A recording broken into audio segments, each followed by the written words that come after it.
Good evening, YouTube. Derek here, Hardball Crazy, come back with a video. Tonight is a very exciting mail day. Um, Added collection to my Negro League collection, added card to my Negro League PC, and probably play you never heard of unless you really know your Negro Leagues. Um, as you as you may know, I have a Negro League PC between playing day cards and Hall of Famers, and I kind of, as the time goes by, kind of study the Negro Leagues, do some homework on it, if you will. And with all this new found research from the last, say, 10 years or so, seamheads.com does a great website. They accumulated box scores from Negro Leagues. They're going into the Hispanic Winter Leagues too, with Cuba, Mexico, and so forth. And those box scores and stats have officially been transferred to the Baseball Reference, since the Negro Leagues is now officially a major league. And as I read on and learn about some of these players, I'm constantly learning about them. New players are coming to light that we may, the common baseball fan had never heard of, and we've become aware of and found out some are quite good, and some maybe are Hall of Famers. This guy is not a Hall of Famer. Well, not here. We'll explain that more later. But I picked this card up. It is a playing day card of a Negro League Hall of Fame, a Negro League player. Here it is. This is from 1945-46, Caramello Deportivo. I have a couple other cards from this set. It is of Lazaro Salazar. As you can see by here, he was a pitcher and outfielder. He was a two-way player. He played at the same time as Martin Dihigo, and which was one reason people might not know him, because he's overshadowed in Cuba, because Salazar here is also a Cuban, and excuse me, and he's overshadowed by Dihigo, because Dihigo is one of the greatest players of all time, no matter the nationality of the league.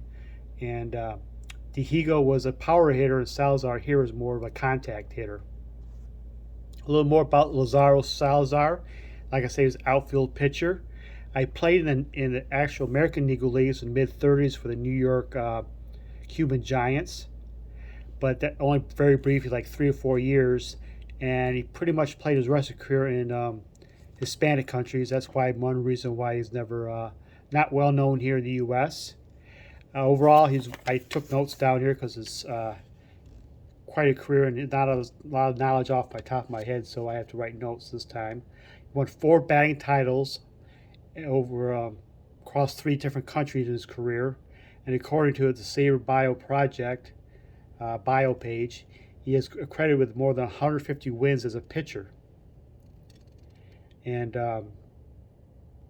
but he's more famous and more successful as a manager.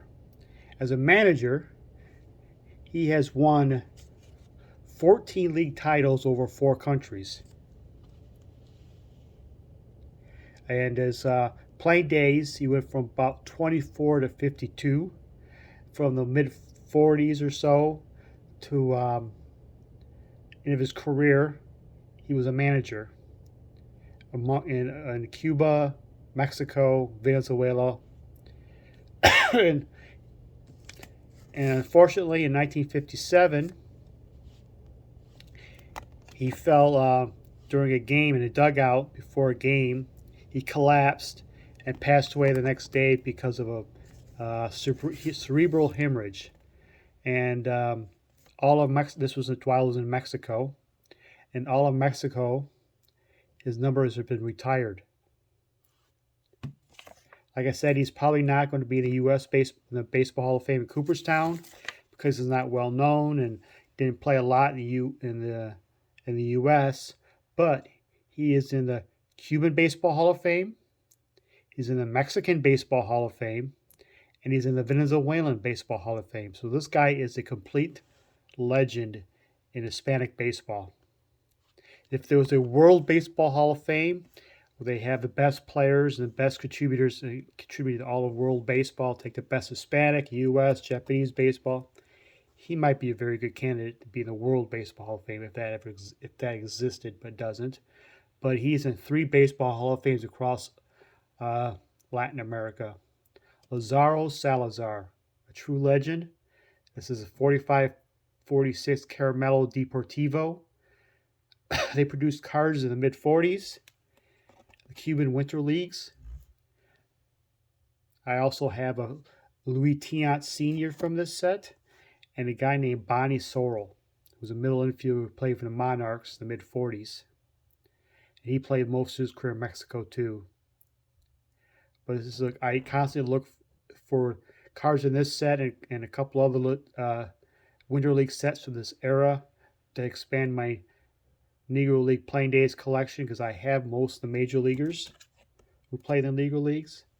Again, these hard to find cards is fun, and this is a very exciting mail day, adding Lazaro Salazar to my collection. Thank you for watching, and have a good night.